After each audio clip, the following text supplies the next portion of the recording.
Hey, this is video number 3, and I had gotten a couple of emails over the last few days, people just trying to refute claims that I'd made and whatnot, and saying, well, geez, there's not enough research, how do you do this, and why do you do this, and cannabis can't do this, and it can't do that, and a whole bunch of other stuff, and there's no scientific proof. So I thought I would go to my source of record that I use most frequently, which is called PubMed. It's a collection of abstracts and of data from around the world in the medical community, in the scientific community, across everything.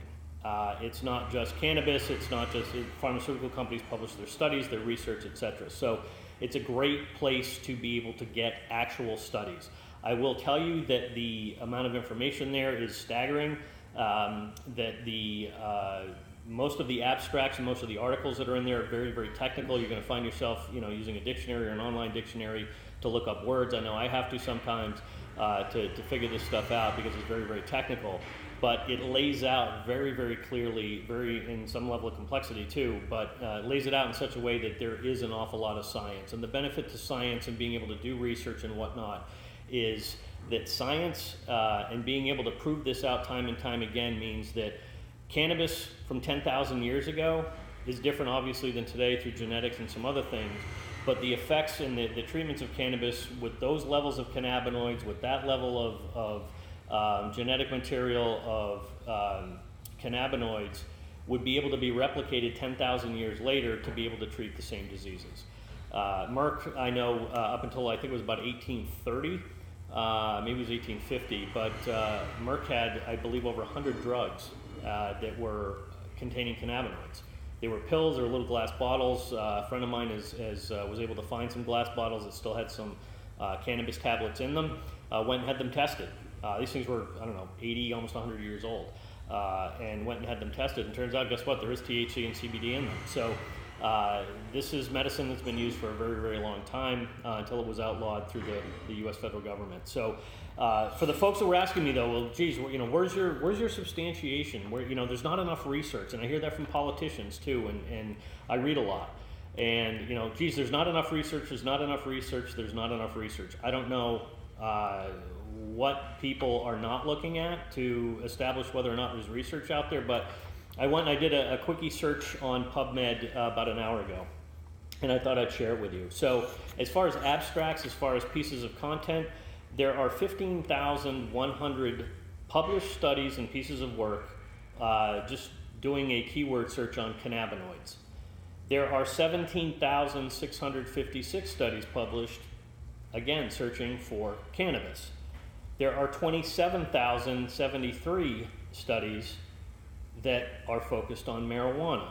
There are 9,240 studies talking about THC and looking at THC and what it does at a cellular level, molecular level in the body. There are 294,457 published research artifacts talking about terpenes, which are another compound, medicinal compound in the plant. It's also found in basil and oregano and a number of other plants, but terpenes are an area that the cannabis business is really focused on. It drives flavor and smell and a number of other things. But 294,457 articles talking about terpenes. 5,724 talking about CBD, and when I spell out CBD, cannabidiol, it's 1,931. So I look at that and I say there's close to, I'm going to say 350,000 artifacts. That's today as of an hour ago. So March 1st, 2018, there are over 300,000 pieces of published information about cannabis, about cannabinoids, about how it works in the body, about the benefits. So the politicians, the folks that are saying, well, there's not enough research to substantiate this and everything else, I say, you know what, there's plenty. Is it applicable to the question that you have? Well, that's where you need to do your own research, and where I do my research to develop the products that we make. You got to invest the time, you got to research it. Every human is different. Your metabolism is different. I guarantee you that 99.9% of the people that are watching this video, your diet is different than mine because of my conditions in my body. What I've got for genetics, what I have for my biological systems, they are just different. Everybody metabolizes things differently. It's why some people have and feel certain side effects with pharmaceutical drugs. The pharmaceutical industry has what's called a therapeutic window. So in this therapeutic window, on the bottom is it doesn't work. On the top level, it's we kill you. So we've got to get the drugs that we make and that the pharmaceutical industry makes, and again, I'm making a huge generalization here, but it's to demonstrate the point that there's a therapeutic window. There's a range in here at which the pharmaceutical drugs that are being developed and have been developed work. And within that, obviously, you've got the entire 7 billion people on the planet that are all going to be different as far as how they react. There are going to be some people that it affects very, very harshly, and you're going to be in the upper end of that therapeutic window where, you know what, the side effects may be worse than the treatment. You've got the other folks that are just incredibly immune to the effects and the desired effects and what the drugs have been developed to express in our bodies, and it doesn't work. So you've got this range, and it's called a therapeutic window. Well, there is a therapeutic window for cannabis and for hemp and for the cannabinoids. Some people, myself included, very, very small amounts of THC will cause me to vomit. I can't even eat a nugget of this size over a certain percentage of THC will make me throw up because my body can't handle it.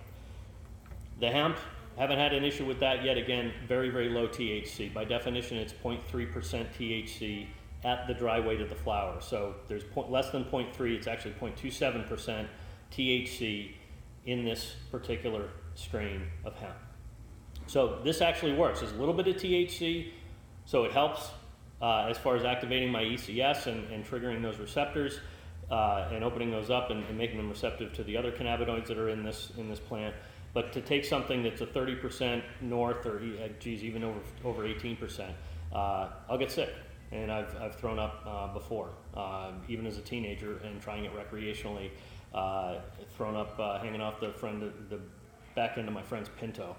Not a great experience. So again, there's a therapeutic window. There's a therapeutic window with this, and for folks that say that, geez, there's not enough research out there. Again, 300,000 plus articles that I was able to just do a cursory search on this morning from one source. I'd say that there's plenty of research out there. Does it support the narrative that marijuana should be illegal and everything else, and it's bad and it's this and it's that? I've been at this a while, and I don't need a large body of evidence from the scientific community to tell me that this stuff works. When I send a bottle of tincture to somebody that's got and had chronic issues with their digestive system, irritable bowel syndrome, Crohn's, I send them a bottle of tincture, and 4 days later they email me back and say, oh my gosh, this stuff works like a dream. I don't need a doctor to tell me how it works. I need to know that it works. I'll leave the how it works and the science behind it, I'll leave that up to other folks. People want relief. I want to be able to give it to them, and that's what gets me up every morning. The oils, again, being able to take a little bit of oil every day to help people sleep, to reduce their anxiety, to help them live out in the world that we have to live in, full of stresses, full of toxic foods and everything else. To be able to give somebody a tool, a compound, a substance, in a syringe that's going to allow them to do that, to live a healthier, better life. Again, 350 pieces of research in addition to the stuff that I've done on myself, family, friends, other people from around the world that don't know me from Adam, that say, hey, you know what, your lotion works really well. A chef, great chef actually. She said, hey, have you tried this stuff on burns? I hadn't tried it on burns yet. Guess what? Took some lotion, put it on a burn when I got a nasty oil burn from some olive oil that was heated up in a pan that splashed out on my finger. That sucker blistered up in about 3 minutes. Put some lotion on. Boy, didn't that take the pain away quick. So again, the research is out there. Some of it's anecdotal. It's guys like me, and I've got a number of friends in this business, in this industry, that we all do the anecdotal thing.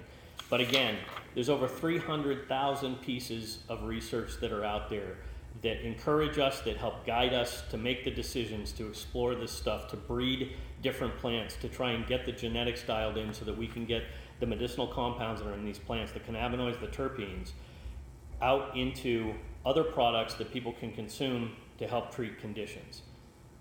And since marijuana has never killed anybody in the history of mankind, this plant has never killed anybody. Sure, I've thrown up, haven't died. I wouldn't say I felt like I didn't want to die a couple times, but when I had too much when I was younger, but nobody's died from this. And there was one case I know that got reported in 2017. Turns out that somebody said, hey, he had been smoking cannabis. Well, turns out it was laced with fentanyl. So you need opioids to make marijuana deadly. Guess what? It's not the marijuana, folks. If there was, there would have been studies going back to the ancient Egyptians who used to use this for childbirth and for treating pain. So do your own research. I do a lot of it. I spend 8 to 10 hours a week reading studies to understand the science behind what I do, to make sure that we're following science and that there are substantiated claims and substantiated pieces of research that are out there that back up and drive us to help guide me in terms of doing the research and development with our products. So that's it for this episode. Do your own research and try cannabis and hemp and get cannabinoids into your body if you're not feeling great. It's safe and it works. So with that, thanks.